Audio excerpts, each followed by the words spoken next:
1. Football! Football, yeah! Football! All right, gentlemen. Let's talk a little Vikings here, okay? Let's talk a little Anthony Harris here for a moment. I want to know from you guys, and this has been a discussion on Purple Daily. The Vikings have franchise tagged Anthony Harris, and correct me if I'm wrong, but I believe the price tag would be $12 million on a safety franchise tag right now. 11.44. So just under $12 million. Yes, sir. Purple Daily is the only daily Viking show year-round, even without Vikings football. Even in the off season, even in the dead times, we have a 5-day-a-week Viking show called Purple Daily with Matthew Collar, Courtney Cronin, Sage Rosenfels. Alex Boone is training for an NFL comeback right now, but we'll hear from him again at some point soon. What would you guys look to do with Anthony Harris? Like, what is the number one option for you guys as it pertains to Anthony Harris? You can keep him for $11.4 million, and now you got the highest paid safety tandem in the NFL. You could look to trade him for picks. Maybe this year, maybe a third-round pick. I don't know what the market value would be. You could look to trade Harrison Smith and keep the younger Anthony Harris so that you're not paying, $23 million to a couple of safeties. So we'll start with Ramie here. What is the number one thing you would be looking to do with Anthony Harris right now? If I can swing a trade for a player who helps me win football games now, and Trent Williams is the guy in my mind. That's who I'm thinking of when I say that. If you can make a trade for somebody who helps you win football games right now, preferably on the offensive side of the football, preferably at offensive line, preferably Trent Williams, but I'll listen to other ideas. I'm open to trading Anthony Harris. That's one instance where I'm open to trading Anthony Harris. Otherwise, guys, trading him for draft picks, again, all these draft picks you're stockpiling, really good for 2021 and probably even better for 2022 and beyond if they hit, and that's great. But what are you doing about 2020? So I don't understand trading him for draft picks. I don't understand trading Harrison Smith if you're trying to win football games now.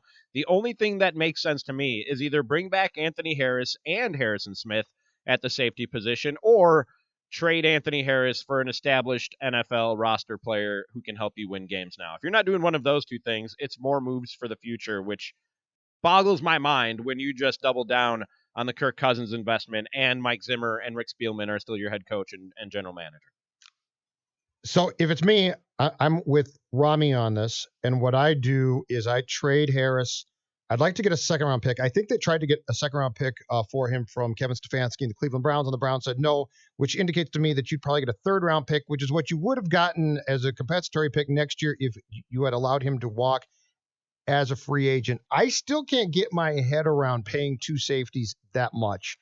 I can't get my head around any way that Mike Zimmer would allow Harrison Smith to be traded, and probably rightfully so. And if Harris was 24, 25, I might be like, yeah, but you might want to do that. But if I'm not mistaken, Harrison's like 31 and Anthony Harris is like 29. I think what I would do night and day continually if I was Spielman and company is I would pursue that left tackle at the price of a guy like Harris. I probably can't make that trade, but if I get more draft pick collateral for 2020, and then I either trade my second first-round pick, Phil, or it sounds like what Washington wants is a second-round pick. I think the Williams hang-up right now is probably more about what his camp wants financially and if the Vikings can pay it. And if I can get a third-round pick for Anthony Harris, release Riley Reif, who I believe would free up around $8 million and something, and if I can free up what Harris costs, now I'm up to near $20 million in cap room freed up. And I've got my left tackle not only for 2020, but Williams is 31, I believe, Yep. Going to be 32. So let's say he's got 3 to 4 productive years left. That's my goal, because I don't care who my quarterback is. I need a left tackle. And I put the biggest priority for this franchise on protecting my quarterback. So, yeah, I think getting a left tackle would be a top priority. If you could turn your second safety into a franchise left tackle and you still have one of the best safeties in the NFL, if you can snap your fingers and make that happen, that would be great. A third-round pick becomes a little tougher for me. So trading him would be my first option. But trading him for anything less than a first or second round pick seems like a hard pill to swallow after you just traded Stefan. So now you're going to trade 2 of your best players for draft picks in 2020.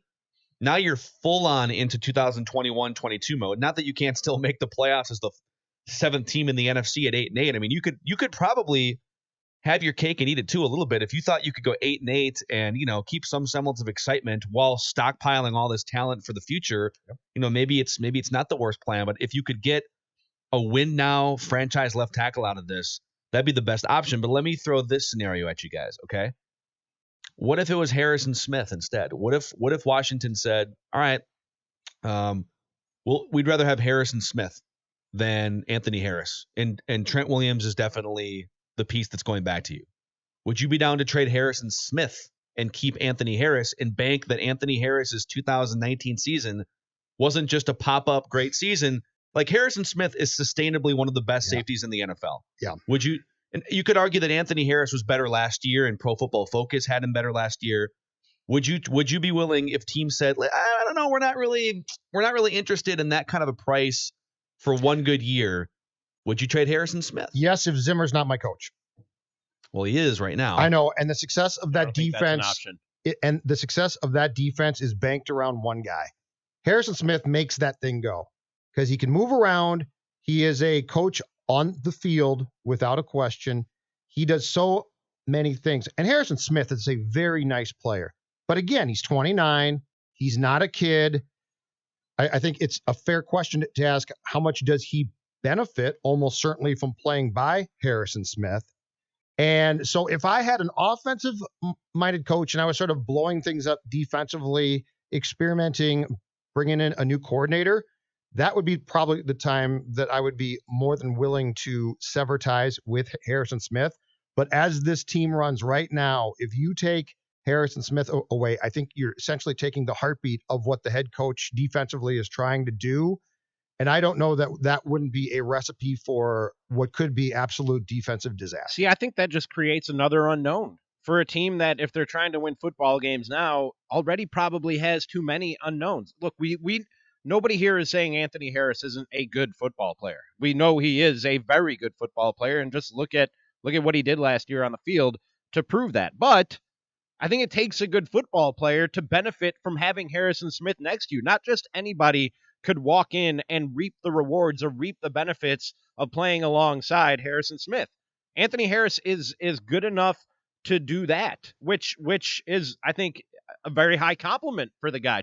I don't think he puts up the numbers that he did last year or has the season that he did last year if he's not playing next to Harrison Smith. I think that there is a drop off there, and I could be wrong, but that's what I mean by the unknown. Harrison Smith has a 10-year track record under his belt for us to say we know what that guy brings to the table. Anthony Harris has one real good year under his belt playing next to Harrison Smith.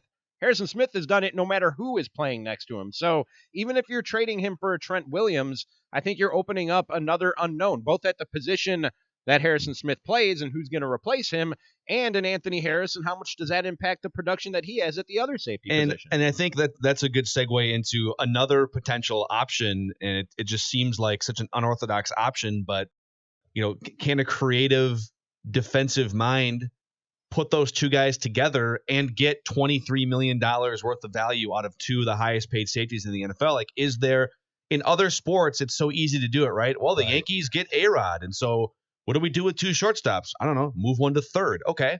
Right. In the NBA, well, we got Dwayne Wade and LeBron James. They both are ball dominant guys. Well, you put them in different positions. You can't do it as easily at safety. Exactly. And football is one sport where you can certainly get creative, and that's possible. But what you choose to pay positions matters, right? And the Vikings blueprint right now, to me, doesn't make much sense. If you're going to pay Dalvin Cook, running backs, not saying he's not good. He's darn good, right? But you're going to be investing a lot in a position where we know that you can find positional value. Safety, the same thing. Now, if you have one great one, that's fantastic. But now you got two great ones or really good ones, but no corners. If you are, football's the one sport where I think we can still definitively, guys, sit here and have a conversation about the positions that we know financially should be invested in heavily, right? Mm-hmm. Cornerbacks, quarterbacks, left tackles. Those conversations aren't tough. And so when you're shifting things around and saying, okay, can you put Smith and Harris side by side again with inexperienced corners and make that work? My first answer, even with a defensive mind potentially as good as Mike Zimmer is it seems like a risk not worth running. Yeah, it's boy. I'm still very confused by this. It feels unprecedented, right? I mean, I'm sure there are examples where you have two elite safeties on a roster because you just drafted one of them, and you'd have to go back and look and see like what did defensive coordinators and coaches do with that combination. Can we go back to the one thing that I think we have not on this show especially harped enough on, and we predicted this, and it's come back to bite the Vikings in the ass. Anthony Barr. As much as I like him, linebacker, nice player, but you have never planned to or maximized what we thought he could be. And okay, that's your choice. But what did we talk about last year when he was in the hotel room calling the Vikings crying, I want to come back? And we kept saying, this is the exact type of guy that you say, you know what, we really appreciate you. Sorry, that money's gone. That ship has sailed. How much different are all our conversations about what this team can do right now if you had let that guy walk? And he is a nice player, but he's not worth that contract. And that was the type of football decision that stinks to have to make. And you say no. And what would you do with the $14 million in cap space? My point. Yes. What I do think sometimes we go a little too overboard with, Anthony Barr is worthless and this because he only has a sack and a half. He's a good player and he's freakishly athletic and talented. But, could you have – this is the problem. It's easier to draft and find a quality number 2 linebacker, which is what he is because Eric Kendricks is their best linebacker. It's easier to find like a number 2 linebacker in the second round for a lot less money than it is to find a franchise left tackle in the draft for that same price tag. Like if you can find safeties and linebackers in the draft and just sort of cultivate them because those positions aren't as important, then you spend those resources on center, tackle, quarterback, et cetera, et cetera. So yeah, I mean, it's not even for you, like you were saying this in advance. Yeah, we talked it's not about a last second year. guess. So yeah, we can take phone calls on this too. I know we'll get to CJ here in a second. 651-646-8255. If you have thoughts on the Vikings offseason to this point, or if you have thoughts on awkward moments that have occurred in the last 2 weeks during your quarantine life, like me getting into an elevator and then the next person seeing the doors open and then just letting them shut because they didn't want to share space. 651-646-8255. CJ, you're on with Mackey, Judd, and Ramie. What's up, man? Hey, great stuff, guys. I'm talking about the draft. A lot of us so-called experts or wannabe got plenty of time to dig through this stuff. But the thing that concerns me is always the need pick. You look at, Rick Spielman, if you look at all his picks, he's had a lot of first-round picks since he took over in 2011. He has not done very well in the first round. I mean, that's just a matter of fact. And a lot of times it seems like he's done better in later rounds, but it seems like he gets caught in that drafting for need. And I think the most important thing about this draft is you've got the 22nd pick and you look at that. I think you got to go up from 22. I think you're looking at a shutdown corner, CJ Henderson. If you don't take him, or if you can't move up to maybe 14 or 15 and grab him, to me on my big board, it drops to almost in the 40s before you get your next cornerback, which to me is AJ Terrell. Wait, CJ. So, Football. Yeah. You just casually breezed by the phrase "on my big board." You got your own big board. Is it Velcro? Fellas, we got a lot of time. He's we right. got a lot of time. CJ's football.